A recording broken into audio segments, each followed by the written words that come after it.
China's zero-COVID policy continues to exert pressure on its people. Earlier this week, these workers fled a Foxconn facility in central China. It's known as iPhone City because it can make hundreds of thousands of them every day. And this facility has been under a variety of COVID restrictions for months. Fearing those restrictions could get tighter, some workers decided to get out. Some of them were met by officials in hazmat suits. And this desire to get out reveals a great deal about China's zero-COVID policy and also about how President Xi's leadership is impacting all of us. Here's how. Zero-COVID is very much still in place. This week, Disneyland in Shanghai closed its doors after a single case. No one could leave until they tested negative. This is elsewhere in Shanghai this week, and across China, local lockdowns are common. Everyone in China knows this, and some are keen to avoid them. This is footage from IKEA in Shanghai in August as people tried to evade quarantine. And this footage on a train in June gives you an idea of how the approach works.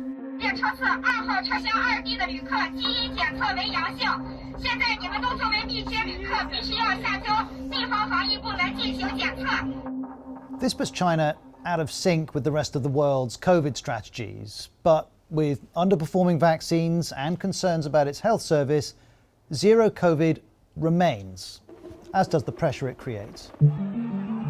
This was a rare anti-lockdown protest last week in Tibet. But President Xi talks about the people's war to stop the spread of the virus and argues, people's lives come first. We will not waver in our zero-COVID policy. And that commitment connects to something fundamental about President Xi's leadership. Xi Jinping has consistently prioritized politics ahead of economics. He's not afraid to take risks that mean the economy will suffer, and his COVID-0 strategy is a prime example of that. This can be seen in the elevation of this man, Li Qiang. He's to become China's premier, second to President Xi. It's a huge promotion, and this is a man who's been responsible for enforcing lockdowns in Shanghai.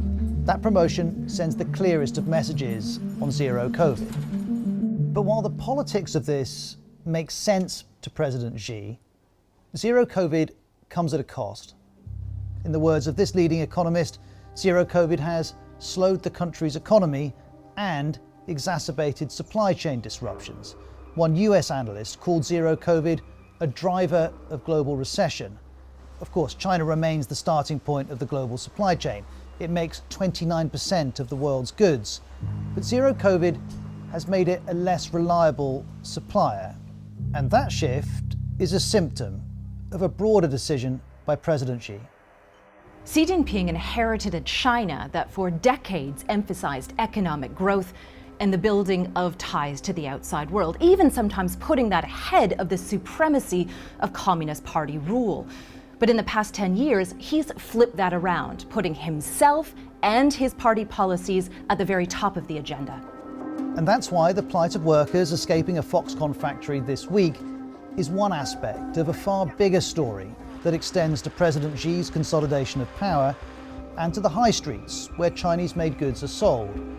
President Xi's decisions affect those Foxconn workers directly, but they also affect us all.